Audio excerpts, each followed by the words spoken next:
commencement, Dieu créa les cieux et la terre. La terre était informe et vide. Il y avait des ténèbres à la surface de l'abîme. Et l'Esprit de Dieu se mouvait au-dessus des eaux. Dieu dit, que la lumière soit, et la lumière fut. Dieu vit que la lumière était bonne, et Dieu sépara la lumière d'avec les ténèbres.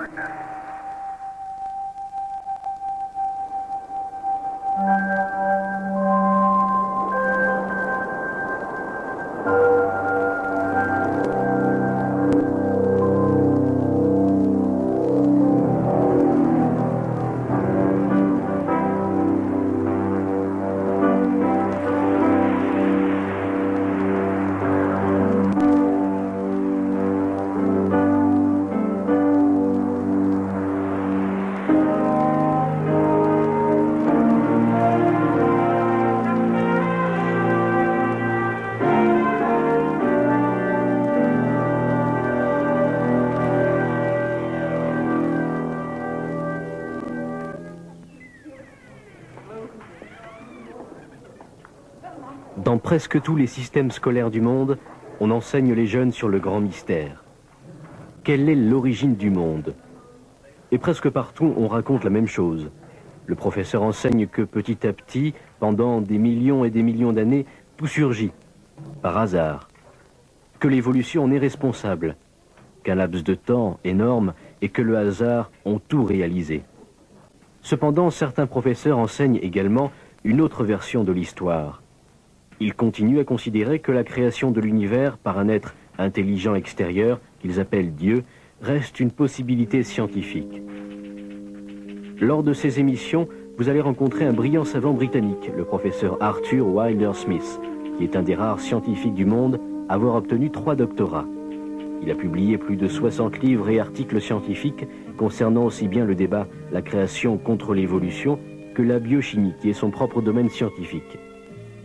Cela fait plusieurs années que le professeur Wilder-Smith vit en Suisse et il est un des plus éminents experts européens en ce qui concerne la controverse création-évolution.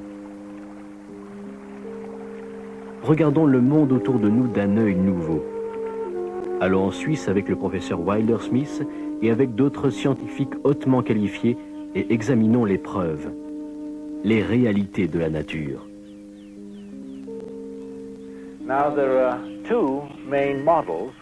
On utilise 2 modèles principaux pour expliquer l'origine de l'univers, du système solaire, des éléments et de la biologie, tout jusqu'à l'homme. Le premier modèle que l'on utilise, qui s'appelle le modèle créationniste, nous enseigne que c'est Dieu qui a conçu et créé les éléments, l'homme et toute la biologie, et qu'il l'a fait en peu de temps. Ce qui veut dire que la Terre est relativement jeune. Voilà le modèle de la création. Le deuxième modèle s'appelle le modèle évolutionniste et il suppose que les éléments, l'univers, la biologie et l'homme se sont développés lentement, par hasard et de façon spontanée au cours de millions et de millions d'années et que c'est ce principe évolutif qui est à la base de tous les éléments et de toute la biologie. Voilà le modèle de l'évolution. Dans cette série de films, nous allons examiner ces 2 modèles pour voir lequel correspond le mieux aux faits.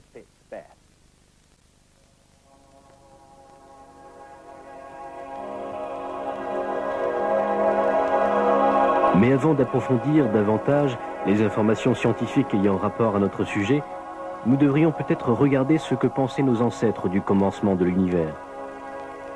Très tôt dans l'histoire humaine, l'homme a dû être très impressionné par le soleil, la lune et les étoiles. Comme le professeur Wilder-Smith le dit,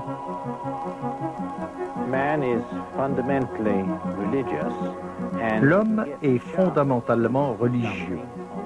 Et s'il a une occasion de voir quelque chose sur quoi il peut fixer sa foi religieuse, il le fera. Aux temps anciens, l'homme regardait les étoiles et la lune. Et peut-être, parce qu'il ne les comprenait pas, il en a tiré la conclusion qu'ils étaient en quelque sorte des dieux. Tandis qu'en Mésopotamie, la lune et les étoiles devinrent des objets d'adoration, en Égypte ce fut le soleil qui domina et que l'on adorait en tant que Dieu. Pour les Égyptiens, il était le roi des dieux et le seigneur du monde. Ils croyaient que chaque jour, Ra, le soleil, vainquait le chaos de la nuit, se levait en triomphe de l'océan primitif et dirigeait sa barque de soleil à travers le ciel jusqu'à ce qu'il disparaisse pour illuminer les enfers pendant la nuit. Un vieux cantique bien connu, en l'honneur du dieu égyptien du soleil, Aton, se trouve au musée égyptien du Caire. Il parle du soleil comme étant la source de toute vie. Toi, soleil vivant, à l'origine de la vie, tu es radieux, magnifique, étincelant et élevé au-dessus de toutes les terres. Toi qui suscites le fruit dans la femme, qui crée la semence en l'homme, qui donne la vie à l'enfant dans le ventre de sa mère. On trouve une histoire tout à fait différente dans la Bible, le livre d'un autre peuple ancien du Moyen-Orient, le peuple d'Israël. La Bible dit qu'il n'y a qu'un Dieu, le créateur des cieux et de la terre, et donc aussi le créateur du soleil. Dieu est la source de la lumière et de la vie, et le soleil, la lune et les étoiles ne sont que des porteurs de la lumière et des indicateurs du temps et des saisons. La description que nous trouvons dans la Bible diffère complètement de toutes les autres histoires concernant l'origine du monde. Et comme beaucoup de scientifiques de nos jours le croient, elle est complètement digne de confiance d'un point de vue historique. C'est un récit sobre de la façon dont cette belle terre est apparue. L'Ancien Testament compare le nombre d'étoiles au nombre de grains de sable au bord de la mer. Ce qui est étonnant, c'est que ces mots furent écrits à une époque où les astronomes anciens croyaient connaître plus ou moins exactement le nombre d'étoiles dans le ciel, c'est-à-dire seulement quelques milliers. C'était tout ce qu'ils pouvaient voir à l'œil nu. Comment ceux qui écrivirent la Bible pouvaient-ils savoir que les étoiles étaient littéralement innombrables? Et ceci quelques milliers d'années avant que Galilée ne tournât son premier télescope astronomique vers le ciel en 1609. Galilée fut stupéfait par ce qu'il vit. Aucun homme ne pouvait prétendre donner ne serait-ce qu'une approximation du nombre exact d'étoiles dans l'univers. Et pourtant, quelques milliers d'années auparavant, la Bible a dit que l'univers était littéralement trop vaste pour être compris par l'homme.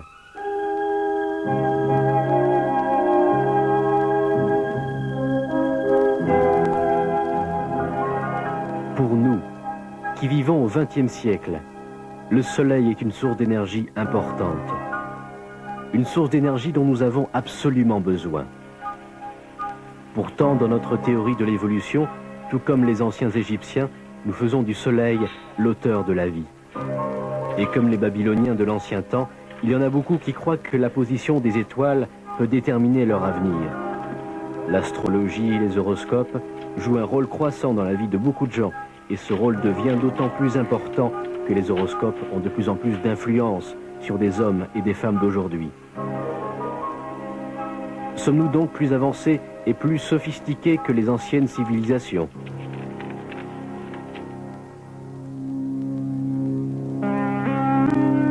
Dans notre XXe siècle, la science et la technologie dominent dans notre vie. Nous avons exploré l'étendue immense de l'espace qui nous entoure. Nous avons atterri sur la Lune et nous avons placé des postes d'observation sur la planète Mars. Même si nos recherches dans l'espace n'en sont qu'à leur début, nos connaissances ont augmenté à grande vitesse depuis quelques années. Mais au fur et à mesure que nous découvrons et élargissons nos connaissances, la réponse devient plus urgente aux questions comme « Comment tout est-il apparu? D'où venons-nous? Sommes-nous le produit d'un créateur intelligent? Ou bien est-ce l'évolution? Le hasard pur? Qui est notre véritable père ?» L'objection courante au modèle de la création, c'est que c'est un modèle soi-disant non scientifique. On dit que si vous avancez un Dieu pour expliquer l'origine de l'énergie, de la matière et de la vie, alors vous avancez quelque chose qui ne peut pas être testé en laboratoire. Eh bien, il est vrai que nous ne pouvons pas examiner Dieu dans un laboratoire. Mais, même si nous ne pouvons pas le faire, nous pouvons y examiner le modèle de la création. Et ce modèle s'est avéré juste.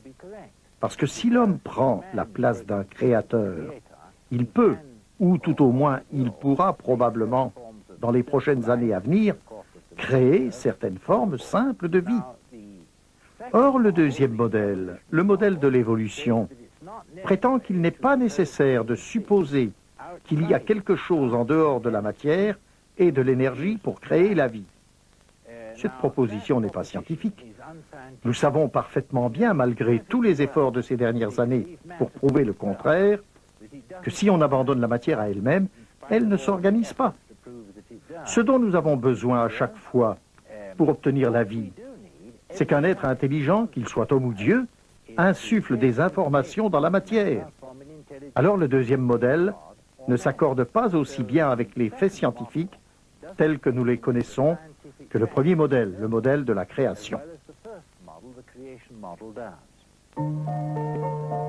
Comment se fait-il que le professeur Wilder Smith soit si sûr que l'évolution n'a pas pu se produire? La réponse est simple. Prenons l'exemple des gratte-ciel à New York. Pour fabriquer ces constructions immenses, il faut un plan. Des architectes et des ingénieurs ont effectué des calculs compliqués pour pouvoir les construire de manière à ce que des personnes puissent y habiter et y travailler en parfaite sécurité. Bien sûr, personne ne croit que ces gratte-ciel dureront éternellement. Tout dans la nature obéit à ces lois immuables. Le second principe de la thermodynamique dit qu'à la fin, tout se désintègre et s'effrite. Rien n'est éternel, tout change et le chaos augmente. Cela ne s'applique pas seulement aux choses que nous fabriquons, mais également à la nature elle-même.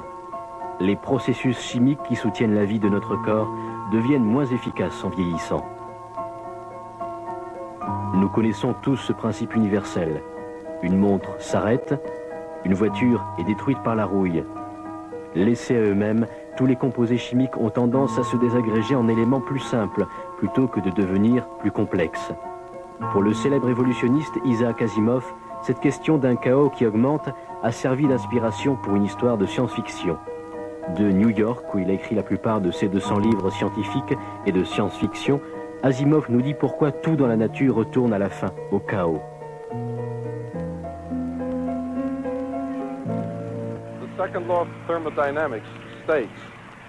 Le second principe de la thermodynamique énonce que la quantité de travail fournie par l'énergie de l'univers diminue constamment.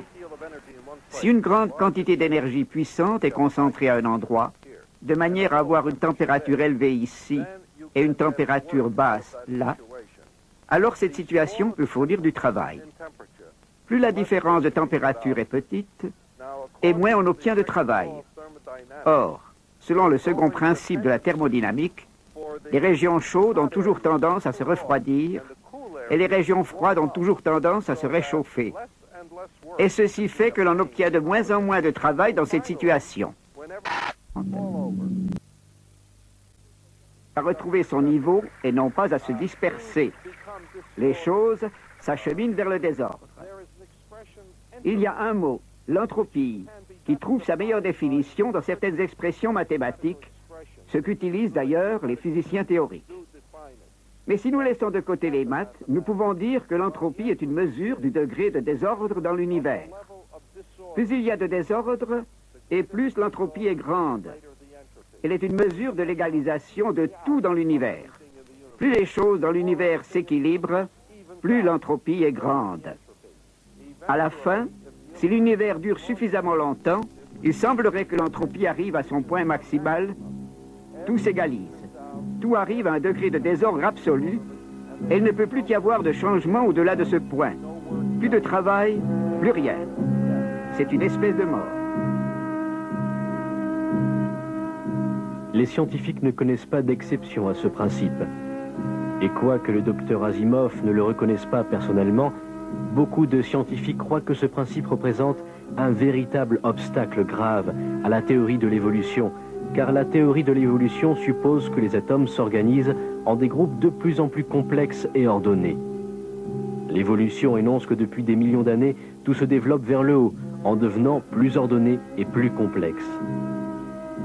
Cependant, ce principe scientifique de base, le second principe de la thermodynamique, dit exactement le contraire. En fait, des ensembles complexes et ordonnés ont tendance à devenir plus simples et plus désordonnés avec le passage du temps. Il y a une tendance descendante qui est irréversible partout dans l'univers. Un certain nombre de scientifiques ont fait remarquer que rien que ce principe-ci, s'il est bien compris, est suffisant pour réfuter la théorie de l'évolution.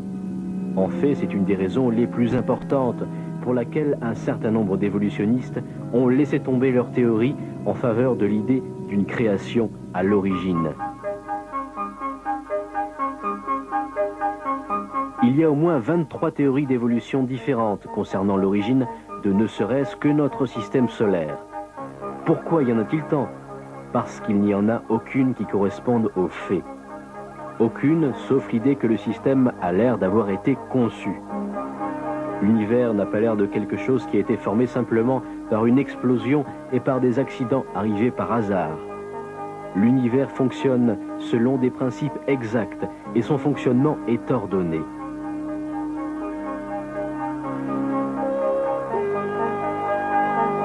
Plus nous poussons nos recherches, plus nous trouvons des systèmes et des dispositifs ordonnés.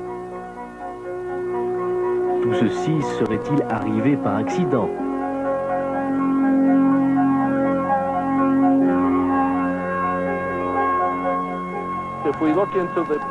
Si nous regardons vers le passé de l'univers, nous trouvons que l'entropie diminue. Cela veut dire que l'inégalité de l'énergie augmente. Autrefois, il y avait plus d'énergie amoncelée à un endroit et moins d'énergie à un autre. À la fin, si nous reculons suffisamment loin dans le temps, nous trouvons l'entropie à son point minimal. Et alors, tout était aussi ordonné que possible. Selon nos impressions actuelles, ce temps-là était l'époque où toute la matière dans l'univers se trouvait dans une seule grande boule et tout y était ordonné et en rang, comme autant de militaires au garde à vous. Et ensuite, cette masse a explosé lors du Big Bang il y a 15 milliards d'années. Et dès qu'il y a eu l'explosion, le désordre a commencé, et le désordre augmente depuis. C'est comme si on avait commandé à tous les militaires du défilé de quitter les rangs, et depuis ce moment-là, ils se dispersent allant où ils veulent, jusqu'au moment où ils seront dispersés de manière égale sur toute la Terre, et à ce moment-là, l'entropie aura trouvé son point maximal.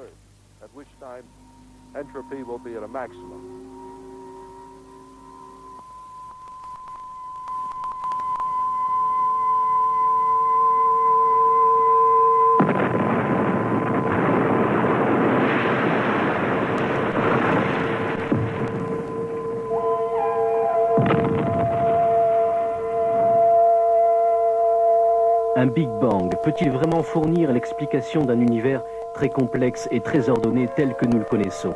Le professeur Harold Slusher, astronome. Le Big Bang est une des cosmogonies de cette époque, qui tente d'expliquer l'origine de l'univers et de ce qu'il contient. La théorie du Big Bang soutient qu'à un moment donné, toute la matière et l'énergie de l'univers étaient concentrées dans ce que l'on appelle l'atome primordial, ou l'atome primitif. Les différents astronomes ne sont pas d'accord en ce qui concerne les dimensions de cet atome. Certains disent qu'il était de taille infinie, et d'autres affirment qu'il avait le diamètre du système solaire. Aujourd'hui, l'opinion actuelle dit que l'atome primordial avait la taille d'un électron, ou était même plus petit. Ces personnes soutiennent que toute la matière et l'énergie étaient concentrées dans un objet qui était plus petit que, disons, la pointe d'une épingle, et que cet objet se tenait dans l'espace pendant un laps de temps inconnu. Et, tout d'un coup, il s'est développé une instabilité à l'intérieur, et il a explosé. Et, d'une manière ou d'une autre, cela a formé des galaxies, des groupes de galaxies, des étoiles et au moins un système planétaire. Si nous regardons l'univers aujourd'hui, nous constatons que lors des explosions, il ne résulte jamais de l'ordre. Les explosions ne produisent que du désordre. Donc, il est normal de poser des questions. Quelles sont les preuves pour une telle théorie? Après tout, c'est une théorie qui a si peu de ressemblance avec ce que nous voyons. C'est quelque chose qui ne semble suivre aucun des modèles que nous ayons aujourd'hui. Eh bien, une preuve que l'on avance, que l'on appelle l'expansion de l'univers. Lorsque nous regardons la lumière qui provient des galaxies, cette lumière semble avoir un décalage vers le rouge. Pour expliquer ce qu'est un décalage vers le rouge, quand un objet s'éloigne de nous, les longueurs d'onde de la lumière s'allongent et ainsi se décalent vers le côté du spectre où les rayons sont plus longs, c'est-à-dire vers la lumière rouge. On croit que c'est le mouvement d'un objet qui s'éloigne d'un observateur qui crée cet effet. À propos, si un objet, une étoile ou une galaxie avançait vers un observateur, la lumière aurait un décalage vers le côté bleu du spectre. Quand on regarde les galaxies, en ce qui concerne la plupart des galaxies, la lumière semble être décalée vers le rouge. Mais il faut se rappeler que certaines galaxies ont un décalage vers le bleu. Ceci n'a jamais été expliqué. si on prend comme base un univers qui est en expansion. Mais il est vrai que la plupart des galaxies ont un décalage vers le rouge. On croit que ceci donne la preuve pour un univers en expansion. En ce qui concerne ce décalage vers le rouge, il y a diverses autres explications scientifiques possibles qui sont reconnues et qui ne nécessitent pas une explosion ou une expansion de l'univers. Par exemple, comme l'a prédit Einstein, la gravité, qui est la force d'attraction entre toute la matière dans l'univers, peut provoquer un rougissement de la lumière. En plus, il y a plusieurs raisons pour mettre sérieusement en doute la théorie que l'univers aurait pu être formé par un Big Bang. Ici, sur la Terre, et lors de toutes nos expériences, nous n'observons jamais une explosion qui produit des dispositifs ordonnés. Je suis sûr que vous croiriez une histoire absolument invraisemblable, voire fantastique, si je vous racontais que j'avais vu une de ces montagnes exploser et que suite à cette explosion, les pierres, les poussières et les gaz se sont déposés de manière à former une ville en pierre ayant beaucoup plus d'ordre, de complexité et d'information qu'avait la montagne elle-même. Il me semble qu'il serait impossible d'obtenir d'un Big Bang l'univers réel que nous voyons autour de nous. Non pas quelque objet imaginaire, mais l'univers que nous regardons, un univers complexe, rempli d'informations. Il me semble qu'il est seulement possible d'obtenir un univers complexe qui est rempli d'informations si d'abord une source extérieure crée la matière et l'énergie qui ne surgiront pas spontanément de rien, et ensuite si elle introduit de l'ordre, de la complexité et des informations dans le système.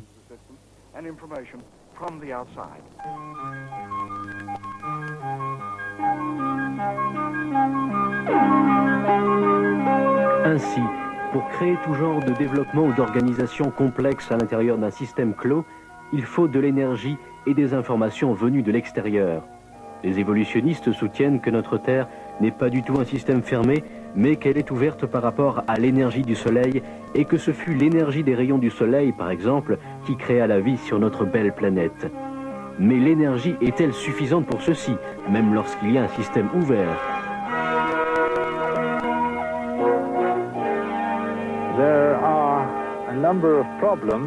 Il y a un certain nombre de problèmes avec la théorie de l'évolution, en particulier du point de vue de la thermodynamique. Il y a 3 principes en thermodynamique. Le second principe énonce que, dans un système clos, la quantité disponible de travail utile diminue. Pour dire ceci d'une autre manière, l'organisation et l'ordre de la matière dans un système clos tendent vers le chaos. Or, il existe des exceptions, ce qui prête à confusion.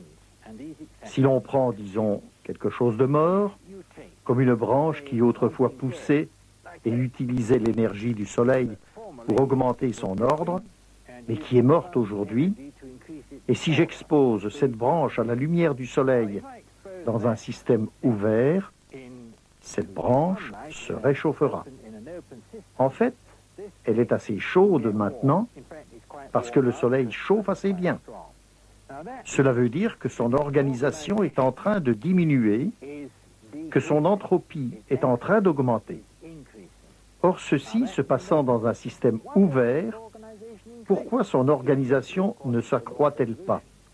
Elle devrait le faire, selon les propositions de l'évolution.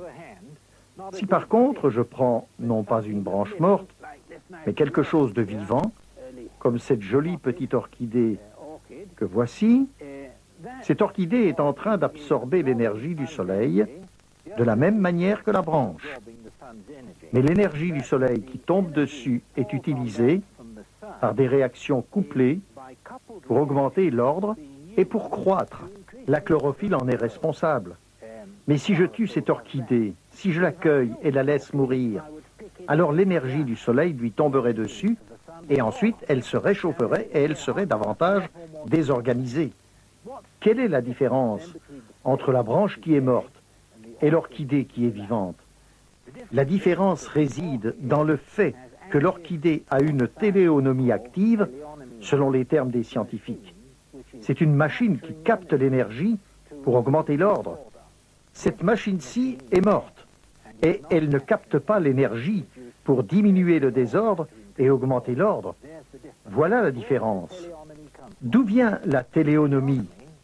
La téléonomie, le principe de faire de l'ordre, n'habite pas dans la matière elle-même, mais elle habite dans la vie. Et là où vous avez la vie, vous avez la téléonomie. L'énergie du soleil peut être captée et utilisée pour faire croître la chose, c'est-à-dire pour augmenter son ordre. Moi-même, en tant que scientifique, je dois donc proposer une source d'information pour fournir la téléonomie ou le savoir-faire. Je ne la trouve pas dans cet univers. Et je suppose donc qu'elle se trouve en dehors de cet univers. Et moi, je crois qu'il y a un Dieu vivant qui l'a fait. Je crois que ce Dieu qui a fourni les informations s'est révélé sous la forme d'un homme pour que l'homme puisse le comprendre. Nous sommes faits pour comprendre. Nous sommes Homo sapiens. Et si Dieu nous a fait pour que nous puissions comprendre, alors j'ai envie de comprendre. Et je veux comprendre Dieu. Et je peux seulement le faire s'il descend vers moi pour communiquer sur ma longueur d'onde, qui est la longueur d'onde de l'homme. Je crois que Dieu s'est révélé en Christ et que nous pouvons le servir et le connaître dans notre cœur. Il est la source du Logos et de toutes les informations nécessaires pour créer l'univers et la vie elle-même.